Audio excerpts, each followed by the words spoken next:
I am Casey Brothers, the host of Canopy Practice Success, and I am here with Jeremy Wortman today. How are you doing? Good. How are you? Good. Excellent. I'm ready to dive in because I have not spoken to anyone like you on this podcast. All right. Hopefully that's a How, good thing. yes. How about you give our listeners a quick background on yourself? All right. So currently I'm a consultant to the accounting profession. 98% of my clients But are not a typical one because we do have lots of consultants that we have talked to that talk about operations and accounting, and you are not an accountant. no, I am not. I'm an organizational psychologist. Yes, a very different background. I Very love it. different. Yeah. So I consult with accounting firms, state societies, and I actually serendipitously got involved with the accounting profession during my dissertation years, where I created a workshop around ethical decision making in business. And that's right after all those iconic corporate meltdowns that required CPAs to get ethics training. Um, so I presented at an accounting related conference, and it took off like wildfire from there. That's when I was in corporate America working at TD Ameritrade. And I would take vacation days while I was there to go speak at these conferences. And as I kept speaking at these conferences, I was like, accountants are cool. They are really fun people to be around. And so Yeah. as I continued to work with them, I'm like, not only do they need ethics training, they need leadership training as they build these businesses. And then as I kept working with them, I'm like, now that they're building even bigger businesses, they need talent management strategies. And that's when the stars aligned that I decided to go out on my own. Had a great thing going at TD, but I'm very entrepreneurial spirited. So went out on my own and have been doing that ever since. I teach in open enrollment leadership development programs. I have my own leadership development program. I speak at tons of conferences, and that is what has gotten me to my client base. I love it. And you've been doing this, and we were chatting before this, since 2012 officially, Yeah, but as a side hustle, yeah, and before a that. little bit before that. Right, right. I just love that you took vacation days to do this, that it That's how was that energizing to you. It's so fun. Yeah, that's how big of a nerd I am. I love talking about this stuff. I love working with this population because they're data driven folks, and that's the approach I take with all of my content development and training. Is everything's based on evidence. Everything's grounded in research. It's not Jeremy's glorified opinion. It's not pop psychology. And so when you can connect data to this kind of subjective field, if you will, human behavior in the workplace, they actually really gravitate towards it. Yeah. What are some of the biggest data points that you reference often? So I'm a huge proponent of personality in the workplace. Everybody has one.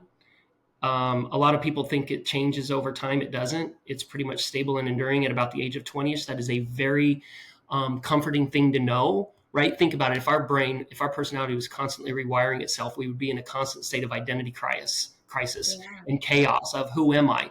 So that's one of the things I do is like recognize how your brain is wired and everybody else's. And that helps us understand human behavior in the workplace. And what that does is it helps us to identify the diversity of talent within an organization and how do we leverage that to achieve this business strategy instead of being annoyed with each other. So that is my most favorite thing that I've been doing for over 20 years. And people absolutely love it. People love learning about themselves. They love learning about each other. And instead of being annoyed when you're working with somebody who is different than you, we learn to not only tolerate it, but learn to appreciate it. And that just takes an organization to a whole nother level of teamwork and collaboration and overall effectiveness. So that's probably my biggest love. But I also, talent management strategy in general, culture, leadership development, so for so many different reasons. Yeah, let's dig into that first point a little bit more because you're beating a drum I like to beat. I'm a big fan of one methodology in particular, the Clifton Strengths. Oh, I'm a certified Gallup Strengths coach. I want to get certified. I love it so much. I've read its applications in work. My husband and I have read the marriage one. We've read the parenting one. Yep. I love the way, to your point about like your personality doesn't evolve. We'd have an identity crisis if it did. It really did help me understand myself better. It helps me speak to my strengths better because I love the concept too of um, strengthening your strengths and not trying to strengthen your weaknesses. Yep. That you are who you are. Bring yourself to work. And I've always too, as a manager, tried to consider that when it comes to like hiring a compliment to me Exactly. or the situation that you have. Um, have you used this then with teams Oh and yeah. like I took 6,000 people through that assessment at TD Ameritrade. And like I said, my doctorate program was actually in partnership with Gallup, and I actually got to learn from Don Clifton back in the day. no? Yeah, Oh, it was you and amazing. I can nerd out for a long time here. Oh, that's a nerd out. I love it. Okay, so do you do that now with firms that you might go in and consult and like or what is your initial when you go in and help a firm understand their leadership or talent issues, where do you start? Yeah, so usually I'll do a talent management audit. So when I was in corporate America and decided to go out on my own, I was like, how do you help these really smart and successful professionals think more holistically and comprehensively about the people side of their business, but without over engineering it? Because there were some talent management models that exist, but they make my head spin when I look at them. So, me being the nerd that I am, I went out, did a bunch of research, and I came up with my own 5 point model. And so I share that with leaders of organizations. And I said, let's do an audit against this model for your firm. And then we can identify what are the active ingredients that we already have in place and let's capitalize on. What are we completely missing? What do you have that might need to be upgraded? So we do that, and that gives us a picture of where their human capital is, and we compare that to best practices. And then that allows me to then create a recommended plan in synthesis with their vision, mission, values, and business strategy. That's how they all come together and connect to be a strategic approach to their human capital. So that's where I like to start. Some organizations are like, you know what, we need a staff retreat this year. We want to focus on leadership. What do you recommend? So based on a little bit of needs analysis, then I can recommend some best practices there. But I like to start with a more holistic approach of, where are you at? Where have you been? Where do you want to go? And then I can put that all together for them. Yeah, I love that. um I forget if I've shared this on the podcast in some form or even just like tiny hints of it, but I might share it in more detail just because of the topic. But I have been in my personal career almost in back-to-back companies where I had a really poor management situation and I felt awful. I wasn't producing the way I produce. I wasn't myself. I became more introverted and scared. This leader was very fear-based, and I remember even in our interview that he told me he was a natural pessimist. And I thought, how interesting for you to share that. Second, I'm a natural optimist. I was like, okay. But I was a little, younger in my career and didn't see it as the red flag that it was. And anyway, fast forward to now my time at Canopy. I'd been at Canopy 8 months, and we do these monthly employees and yearly employees for different categories. I was shocked. I'd only been there here 8 months and got acknowledged as one of the employees of the year. Wow. And I remember talking to someone in the lunchroom after who was having a hard time with her manager. And I was like, look, this isn't about you. Management has such a huge effect on the way people below them produce. Yep. You're talking to someone who I felt like I was a CD player just a company or two ago, and you were just here a month ago when you saw them acknowledge me. I don't mean to say this to toot my own horn by any means, but I just say it in terms of the impact good management and leadership has on its ability to get the most out of its employees beneath them. And that's not to say that I worked more hours here Yeah. at Canopy. I worked there, but like when you are thriving and enjoying your job, you can get more deep work done. You're not afraid to speak up and share concerns or ideas or all. I'd love your response to that. I kind of just word vomited a bit. Yeah, I actually had to jot some things down here because I'm like, you hit so many nails on the head. First of all, it's been proven time and time again, universally, the biggest driver of an engaged or disengaged employee is the immediate supervisor. Yes. The people managers have all the power in your organization. And if we look at some micro behavioral economics, there is a strong connection between engaged employees and engaged customers. Same thing with disengaged employees. That can scare off every customer you have. Right there is your economic link between the inside and the outside of your business. And if those are positive, so an engaged employee creates engaged customer, that's what drives business growth. I mean, there's a ton of science actually from Gallup on that exact topic. And so, how do you create engaged employees? Well, you got to teach your managers how to be leaders. As you and I were chatting about before this, like most managers in the accounting profession aren't great leaders, and it's not because they're bad people. It's because they're technical experts. And when you get good at your job, you get promoted, and with promotions comes leadership responsibilities. And we're asking people to do coaching, mentoring, good performance feedback, all that good stuff, but they've never been taught how to do it, right? So, and then the other part is, Do you think, has it even been modeled for them in that regard then no, either? no, Yeah. it's the old school paradigm you and I were talking about is butts in seats, number of hours, don't care about the coaching and nurturing. So they've kind of been conditioned that way too. So there's two things going against them already. And then the other thing that you talked about was kind of culture, right? Creating the buzzword right now is psychological safety, creating that environment where people can step up and have straightforward conversations, voice their ideas and opinions without the fear of feeling stupid or retaliated against if they challenge something. So, I mean, in that little example you gave there, you hit three critical aspects that we need to look at to bring out the best in people. Yeah. Amen. It's like, I don't even know how to amend that other than just, I couldn't agree more. Yeah, your Um, personal experience brings it to life. yeah. And I And have a leadership exercise that I do when I teach them. Like, I don't know, have you ever been to like Barnes and Noble or your local bookstore? oh, of course. You ever gone to the self-help or leadership section? Yeah. It's huge. It's massive. It's massive. And there's what I which what I see is I see a lot of people who want to get better as leaders, and they go to the bookstore and they get in there and they're like, this is overwhelming.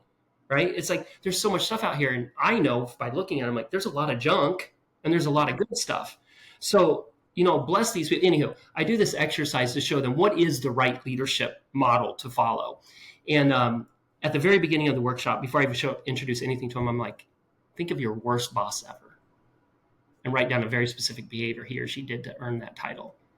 And they have a little fun with that, some giggles. And then I'm like, think about your best boss ever. Write down a very specific behavior that they did to earn that title. I've done this with tens of thousands of people. Every single time, the worst boss behaviors all fall under one part of this model, which is kind of what you shared in your example of management by fear, right? And then the best leaders ever all fall under the four I's of transformational leadership. And it's what's awesome about this is it's not rocket science. And it sounds like common sense, but unfortunately, it's not commonly practiced. So it can be taught. And more firms are starting to learn we need to make that investment in helping our middle managers be better leaders. A lot of firms will localize their leadership development training to partners, which they need it too. But I wouldn't just keep it at that top level. I'd say everybody in your firm has the potential to be a leader. We just need to teach you what it is. Couldn't agree more. Every adult, really. I think of even like Maslow's hierarchy of needs, right? Mhm. Every adult, as long as these things are met, um, every adult wants to produce, wants to do a good job, wants to win and influence friends, Yeah, wants to be a highly productive person. Those are two really famous self-help books. yeah, I those. They've stood the test of time, right? Yes, Um, but everybody does want to, and I think somewhere between getting that promotion or transition from high producing IC to people manager, um, it's so human to get concerned about what you're doing as the manager to get them to produce, and not worrying. How do I want to say this? Just trusting them. that they are adults and they want to produce. Mm-hmm. So give them the things that they need and watch them flourish. Yeah, easier said than done. That's for sure. Yeah. And there's Yes. a few things against that. I think why that might be a challenge for some adults. One is could be their personality. The tool Yeah. I use, there are some people that are just naturally wired that if it's going to be done right, it's going to be done right by me. And it could either be an ego thing, or there's this factor combination we look for. There's just some people that are naturally skeptical. And that doesn't have to be a bad thing, right? That's their superpower if they use it correctly. So some people have a harder time doing that just because they know that they're going to do it right, so that's hard for them to release. So I coach those people very differently, because the accounting profession, I feel, naturally attracts high achievers. High achievers, Mm-hmm. they like to find out what's wrong, and they like to fix it because they like to be the hero. So Yeah. they naturally take on everything, and they want to make sure it gets done, so they continue to hold on to it because of that conditioning. So I haven't had anybody disagree with that, but you certainly can. But I see that's a reason why partners, I think you were saying this earlier to me, like partners sometimes are holding on too much to the day to day. That's not the strategic value they bring to the firm anymore. I had a partner in California. I was teaching in this open enrollment leadership program. We were all in Phoenix. This is partners from all over the country. And I'm teaching them that leadership model I told you about just a moment ago, about the best boss and worst boss ever. And he raised his hands. He's like, Jeremy, I've got a problem. He goes, my associates, whenever they run into a challenge, they literally won't even stop and think about it. They run to my office. And I literally said this to him. I'm like, when they run to your office with that problem, what do you do with the problem? What do you think he said?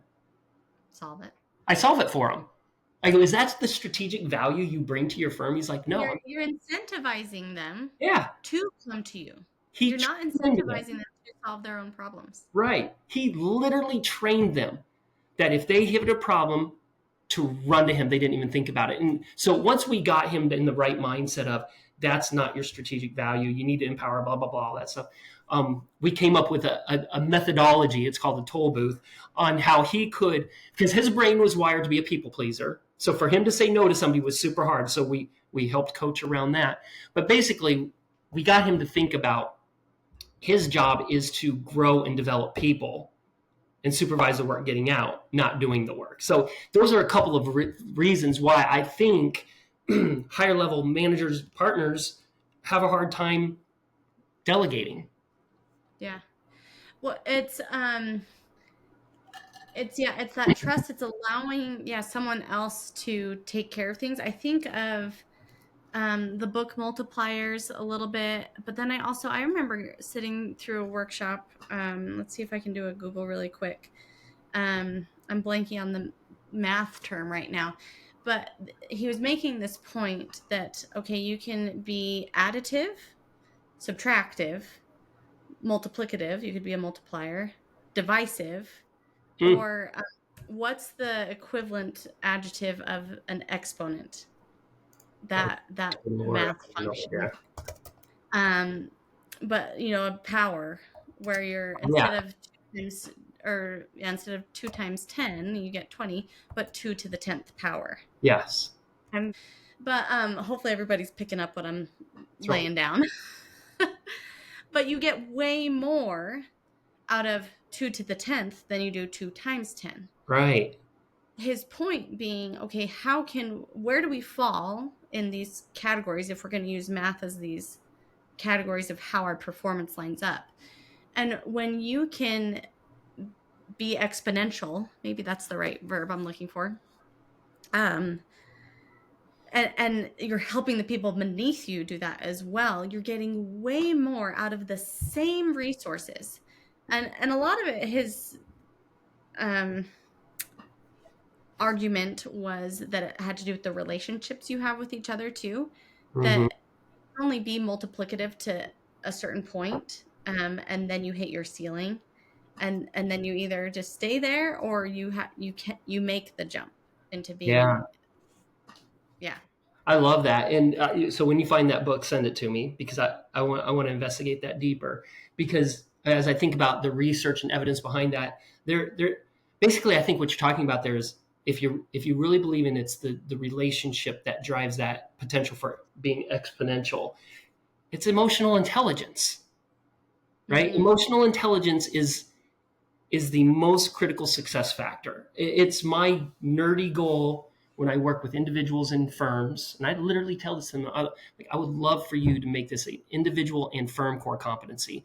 If you could maximize everyone's potential around these 5 competencies of EQ, you would be exponential, because it's all about knowing yourself, self-regulating, knowing the other person, and having effective interactions. Yeah. It's not that hard. Well, it is. Okay, so I think maybe it is. I think maybe we've teased the listeners enough. What are the 5 points? All right. So I think I use a triangle to remember the 5 core competencies of EQ and to teach it as well. So at the foundation, you have self awareness. This is you knowing who you are and who you are not, and how you impact others. That's a whole nother level of self awareness. The next competency then is once you have self awareness, which is knowing your strengths, weaknesses, and blind spots, it's self regulation. That is, can you channel those strengths and weaknesses in a positive way? Right? And I've coached over 500 people in my career. Emotional intelligence is the number one thing that I work on with folks, and self regulation is the most focused on competency. So self awareness is the first competency, self regulation is the second. The third core And competency is I'm assuming because you're using a triangle that these do build they upon build each on other. top of each other. Yep. The third core competency is self motivation. As I joked about earlier, it's not hard. It is. The research proves emotional intelligence is developable, but it's very hard. It causes a lot of cognitive dissonance, and it's exhausting. So when I think of self motivation, it's like, why are you doing this? Like, what's going to keep you motivated to keep working on emotional intelligence, even though it's so darn hard, right? And so there's exercises that we do to help build that muscle. Those first 3 core competencies of EQ are all intrapersonal. They're all about you. You'll never be master those, but at least you can get pretty good at them. Now we go to the 4th core competency, which is social awareness. This is your ability to accurately understand the emotions and the talents of the people you work with. When I do my personality workshop with people, I do an exercise in there that demonstrates we are not good at social awareness. What we're actually really good at is labeling and judging people using negative terms. It's a fascinating, eye-opening exercise. So again, the 4th core competency is social awareness. Do you accurately understand the emotions and the talents of the people you work with? Which then leads us to the 5th core competency of social skills. And so the last 2 core competencies are interpersonal. The first 3 core competencies are intrapersonal. So the bottom part of the pyramid is you knowing yourself and channeling yourself productively. The second part, the last 2 competencies are accurately understanding the other person and using all of that data to have a healthy interaction. Which basically, the last core competency, I love to bust conventional management wisdom. And one of the pieces I bust with everybody is the golden rule. What's the golden rule say at a really high level? Treat others how you want to be treated. Yeah, we should never use that when working with each other in business, because I don't want to be treated the way Casey wants to be treated. I want to be treated the way Jeremy wants to be treated. Why we talk about the platinum rule, That's right? the rule, right? And again, it sounds like common sense, not commonly practiced. But when I take people in there, you will see the eyes just go wide open and aha, and it's like, you're right. The golden rule at a high moral level, I agree with. But on a daily interactive basis, no. That's where you use personality talent data, like the StrengthsFinder or the tool that I use, to accurately understand someone else. That's how we use it in teams. And then we use that data going forward to be like, oh, okay, so this is a real life example. I'm not detail oriented. I know a lot of my clients are. So when I'm working with a client that's detail oriented, even though I'm more naturally casual and flexible and maybe have a little bit more mistakes than the average person, I will button up my work and be more focused on details, be more accurate when working with those people, because I know that motivates them. Wow. I love it so much. And I feel like we could talk about this for forever, or at least I could. I'm highly passionate about these things, as you've already heard. Thank you, Jeremy. Yeah. Summarize really quick. Let's go through those 5 points again really quick. Can I test myself? Go for it. Love it. Okay. Self-awareness, self-regulation, Good job. self-motivation, Nice work. social awareness, Nice. social skills. 100%. A Yes. plus. Nailed it. Nailed it. Okay. If people want to learn more, reach out to you, where do they go? You can go to my website, www.hrd as in dog initiatives.com. Again, www.hrdinitiatives.com. Or I'm sure Google Jeremy Wortman. We'll have things linked in the show notes and Okay. other places as well. So, Okay. All right. okay. Thanks for having me. Yeah, thank you, Jeremy. Have a good day.